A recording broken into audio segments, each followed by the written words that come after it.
something. I've got a heavy heart and I need to talk about it. I am dedicating this show to somebody that helped save my life. We lost an angel, and I'll explain to you what I mean by an angel this past Friday.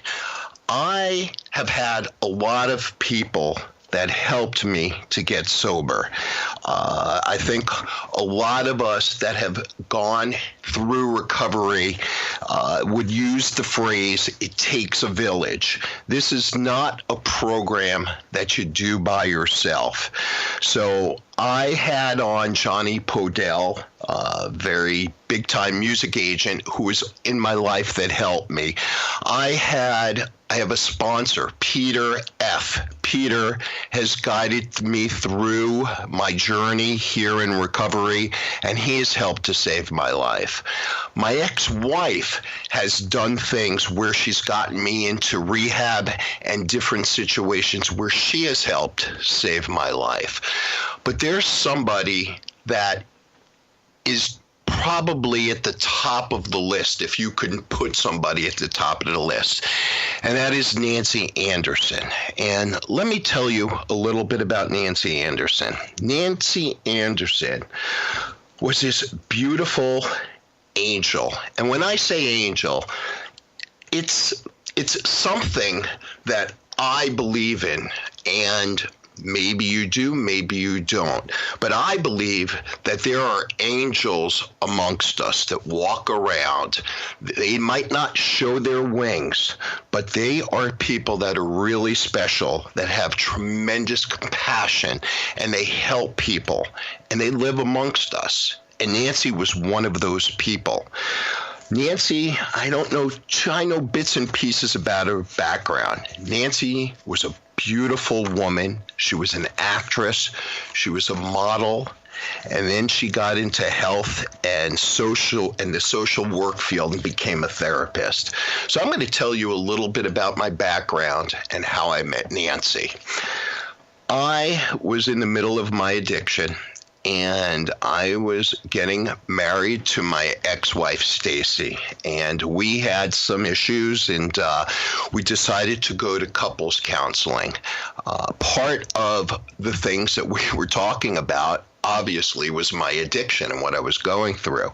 So our couples counselor, our couples therapist, said, Alan, you really need to go get help with what you have going on. And I did not admit to having an addiction problem. I struggled with it. I didn't want to believe that I had it. I would lie about it, but I took her advice. And so she said, I have somebody that's an addiction specialist. And she sent me to her. She sent me to Nancy. So I went, and I had been to some therapists on and off. And, you really have to find somebody that you click with. So I was waiting in the waiting room, and Nancy came out, and I saw this beautiful blonde woman, and I'm like, oh my God, I found my therapist.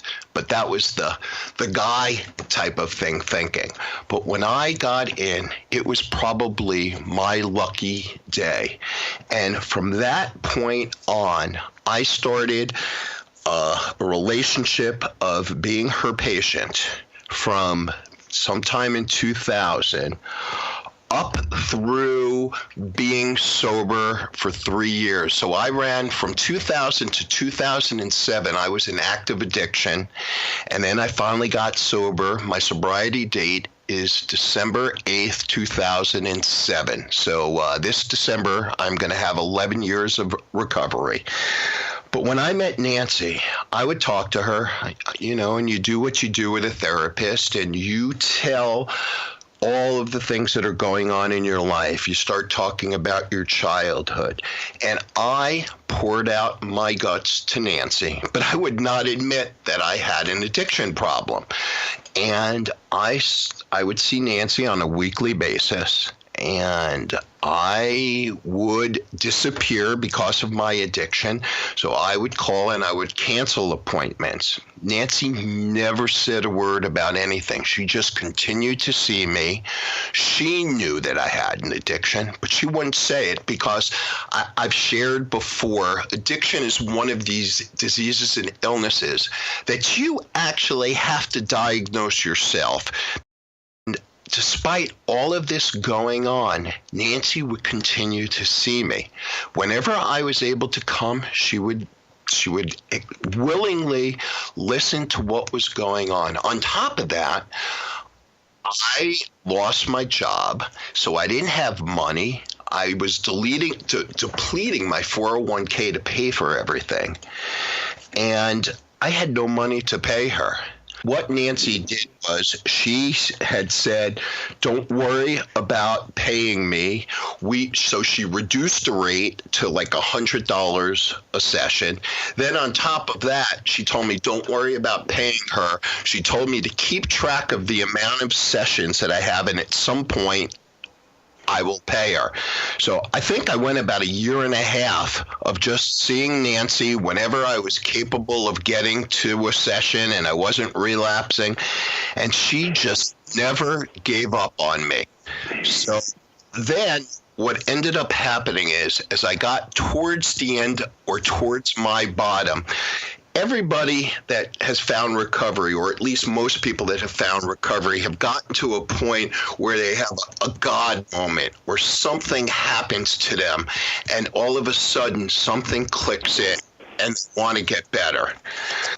And I was in a place where I had gone back out on a 6-week run, hadn't talked to Nancy, was using every single day. I was an absolute mess. It was just a matter of time until something tragic was going to happen. So I was in the midst of a 2-day run, and I had passed out. I went to sleep. And I woke up, I kind of crawled to the bathroom. I remember I had thrown up. There was throw up. My house was an absolute mess. I had been up for the 2 days. I hadn't eaten anything.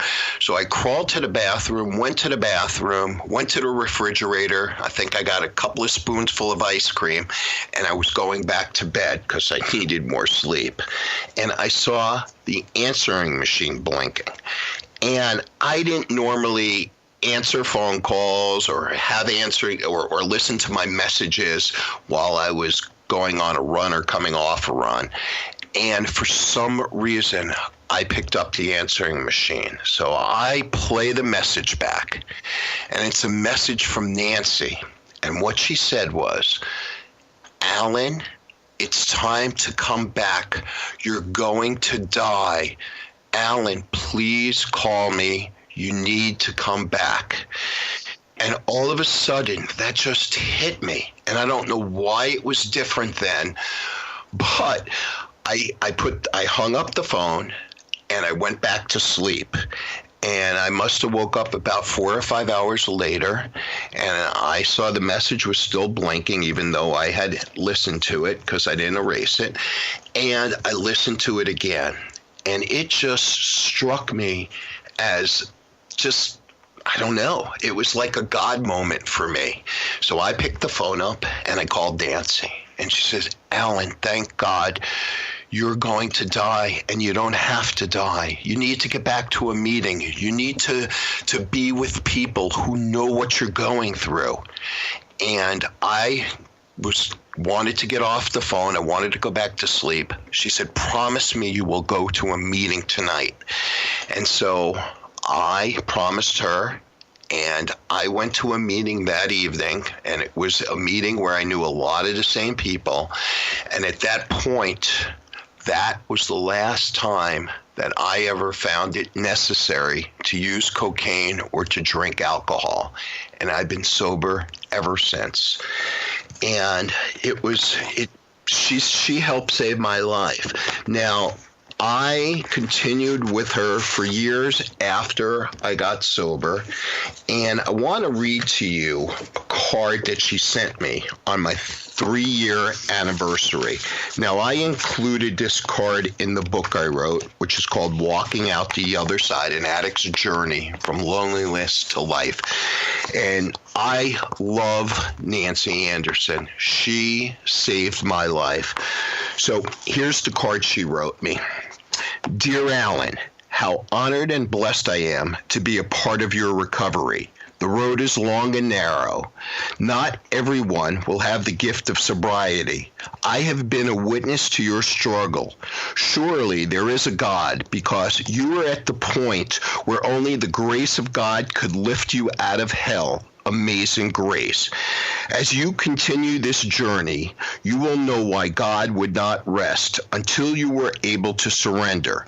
Your story will help those who have lost all hope, who have come to believe they can't get it. And this truth will have an impact, a ripple effect on so many others that you will never even meet. That is how it works. You are a miracle. I love you, Nancy. And I have this card sitting here. This will be with me forever and ever and ever. And Nancy's words were correct. I couldn't have gotten somebody better in my life than Nancy Anderson. And Nancy was only 57 years old. And I watched all the postings on her Facebook page, and just the outpouring of love and everything was amazing. So I just want to say rest in peace, Nancy. I love you from the bottom of my heart. I know you're in a better place, and I'll see you on the other side.